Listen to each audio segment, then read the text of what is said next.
வணக்கம்.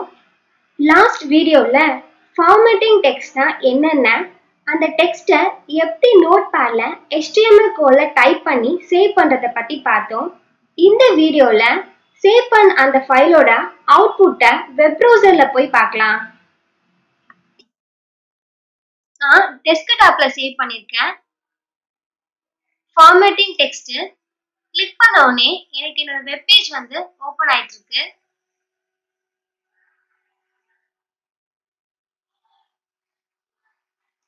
நான் நோட்பேட்ல டைப் பண்ண கோடிங் வந்து எனக்கு வெப் பேஜ்ல விசிபிளா இருக்கு. ஆனா நான் வந்து அடுத்தடுத்த லைன்ல கொடுத்தது எனக்கு வந்து ஒரே லைன்ல இருக்கு. இது எனக்கு நெக்ஸ்ட் லைன்ல வேணும் அப்படின்னா பிரேக்னு ஒரு ஓப்பனிங் டேக் கொடுக்குறேன்.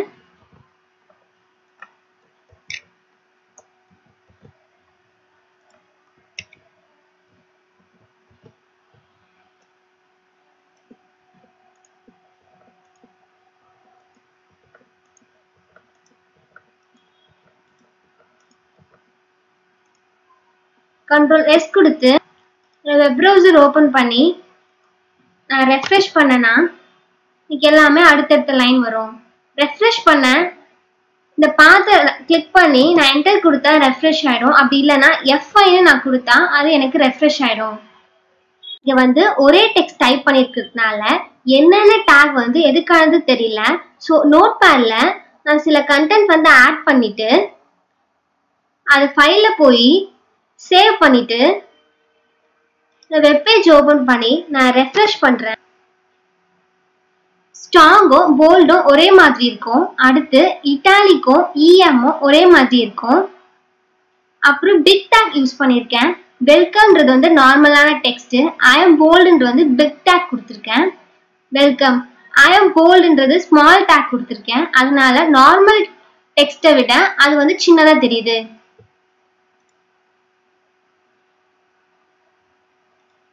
அடுத்து நான் டெல் யூஸ் பண்ணிருக்கேன். டெல்லும் ஒரு லைனை அடிச்சு காட்டுது. அடுத்து இன்ஸ் வந்து அண்டர்லைன் பண்ணி காட்டுது.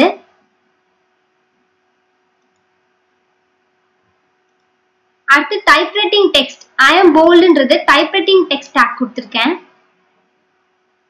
அடுத்து ஸ்ட்ரைக் கொடுத்ததுனால அந்த லைனை அடிச்சு காட்டுது. அண்டர்லைன் டேக் கொடுத்ததுனால நான் எந்த இடத்துல வந்து நான் அண்டர்லைன் டேக் கொடுத்துருக்கணும் அதை மட்டும் எனக்கு அண்டர்லைன் பண்ணி காட்டுது. மார்க் டேக் எனக்கு எந்த இடத்துல வந்து ஹைலைட்டா வேணுமோ அதை மட்டும் ஹைலைட் பண்ணி காட்டுது. நெக்ஸ்ட்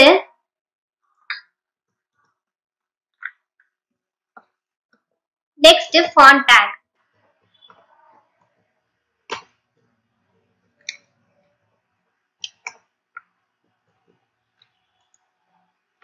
ஏதாச்சும் ஒரு சென்டென்ஸ் டைப் பண்ணிக்கோங்க. நான் வந்து hi I am HTML type பண்ண உடனே இந்த டெக்ஸ்ட கலரிங் சைஸ் எல்லாம் எப்படி சேஞ்ச் பண்ணலாம்னு பார்க்கலாம். ஃபாண்ட் டேக்ல ஓப்பனிங் டேக்ல தான் வந்து ஸ்டைல்ஸ் வந்து ப்ரொவைட் பண்ணுவாங்க.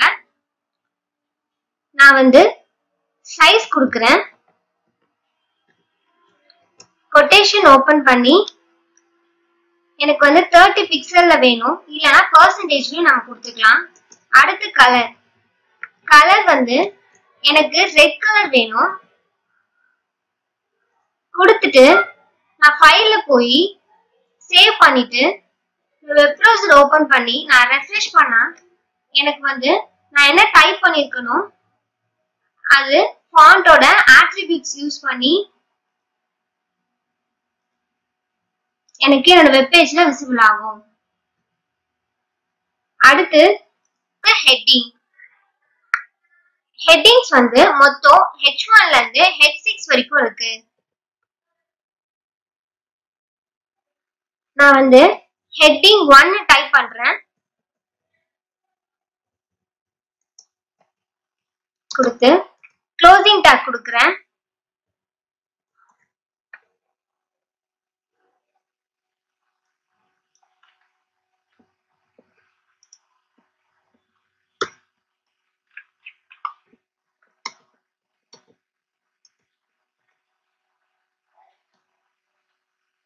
எத்தனை ஹெட்டிங்ஸ் இருக்கோ அத்தனை ஹெட்டிங் சேஞ்ச் பண்ணிக்கோங்க.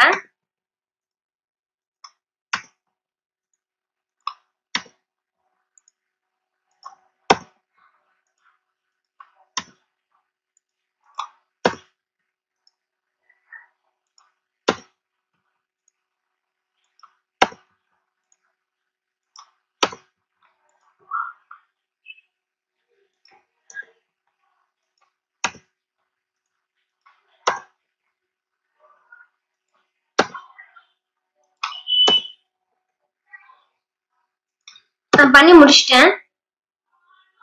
இங்க வந்து ஒரு பிரேக் கொடுக்குறேன்.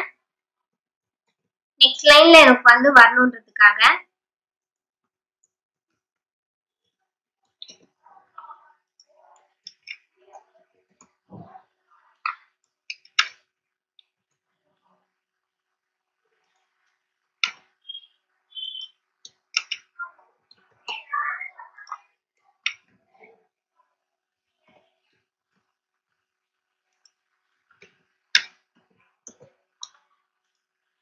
ஃபைல போய் சேவ் பண்ணிட்டு ஓபன் பண்ணி பார்த்தனா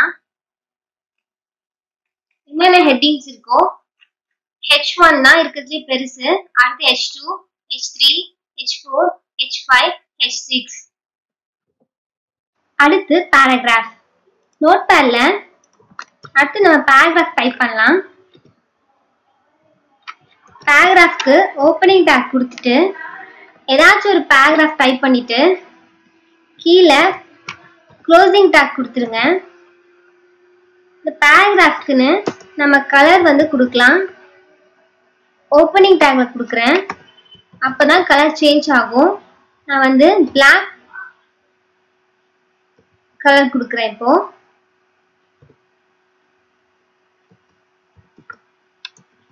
சைஸ் வந்து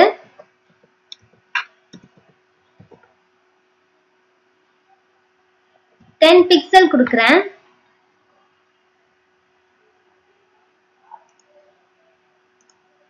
ஃபைல்ல போய் சேவ் பண்ணிட்டு ப்ரௌசர் ஓபன் பண்ணி நான் ரெஃப்ரெஷ் பண்ணா நான் என்ன கொடுத்துருக்கணும் அது எனக்கு ஓப்பன் ஆகும். ஏன் இப்படி பேராகிராஃபா இல்லாம தனித்தனியா கிரியேட் ஆயிருக்குன்னா இங்க this is as a paragraphல நான் p tag கொடுத்துட்டேன். HTML ஃபார்மேட்ல இருக்கிறதுனால அது அப்படி எடுத்துக்கிச்சு. இப்போ நான் சேவ் பண்ணிட்டு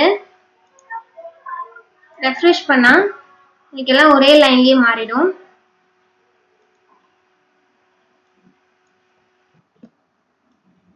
நான் வந்து கலர் வந்து இங்க பிளாக் கொடுத்துருக்கேன். ஆனா வந்து எனக்கு வந்து இங்க ரெட் கலர்ல விசிபிள் ஆகுது. ஏன் அப்படின்னா நான் வந்து ஃபாண்ட்னு வந்து ஃபாண்ட்னாலே எல்லா டெக்ஸ்டோட டெக்ஸ்ட்னு அர்த்தம். கலர் வந்து நான் ரெட்னு கொடுத்ததுனால எல்லா கலருமே வந்து ரெட் கலர் எல்லா சைஸுமே 13 எடுத்துக்கிச்சு. ஸோ ஸ்பெசிஃபிக்கா நான் வந்து பேராகிராஃப்க்கு இந்த கலர் வேணும் இந்த சைஸ் வேணும் அப்படின்னா அது எடுத்துக்க மாட்டிருக்கு. நான் வந்து இதை டெலீட் பண்ணிட்டு ஃபைல்ல போய் சேவ் பண்ணிட்டு ரெஃப்ரெஷ் பண்ணா எனக்கு எல்லாமே வந்து பிளாக்ல வந்துடும். இதெல்லாம் வந்து டிஃபால்ட்டா பிளாக் கலர்ல இருக்கிறதுனால பிளாக்னு வருது. ஆனா இங்க பிளாக்னு கொடுத்ததுனால இங்க பிளாக் வந்திருக்கு. இந்த பிளாக் கலரை நான் சேஞ்ச் பண்ண நோட்பேட்ல போய் ஸ்டைல்ஸ் ப்ரொவைட் பண்றேன். ஸ்டைல்னு கொடுத்து கொட்டேஷன் ஓபன் பண்ணி